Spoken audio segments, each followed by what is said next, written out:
işbirlikçisi darma. Fatih, İsrail, işbirlikçisi darma. Tekbir! Allahu Ekber! Lütfen bizi akışır bir şekilde dağılalım ve dediğim gibi bir taşkınlık çıkarmayalım ve provokasyonlara da mal vermeyelim lütfen. Gök, cihat, şehadet! Cenk, cihat, şehadet! Cenk, cihat, şehadet! Cenk, cihat, şehadet! Cenk, cihat, şehadet! Cenk, cihat, şehadet! Cenk, cihat, şehadet! İsrail, İsrail, işbirlikçisi darma! Fatih, İsrail, işbirlikçisi darma! Fatih, İsrail, işbirlikçisi darma!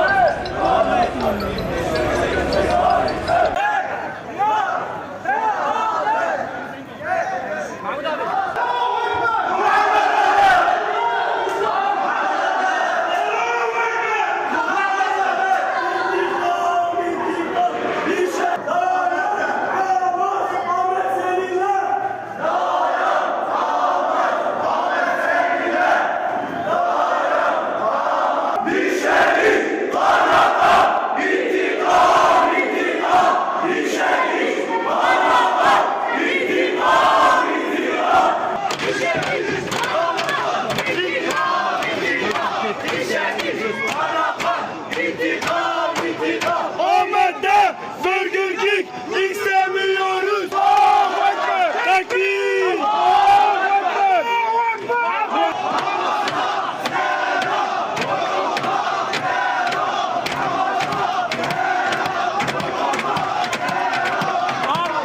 Kahrolsun işbirlikçi hainler!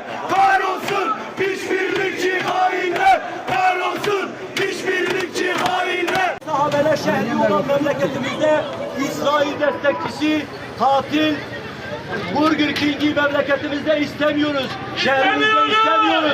Ülkemizde istemiyoruz. Bu yüzden buraya Kahrolsun İsrail! Kahrolsun İsrail! Kahrolsun İsrail! Kahrolsun İsrail! Kahrolsun İsrail!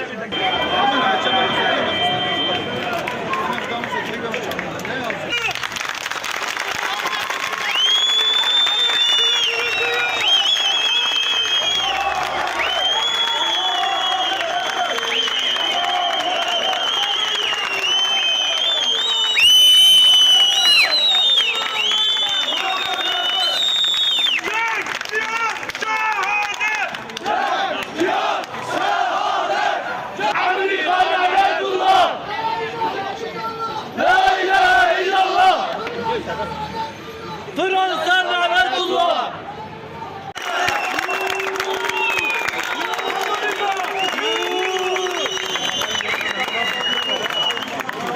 Allahu Ekber! Allahu Ekber! Allahu Ekber! Cenk, cihat, şehadet!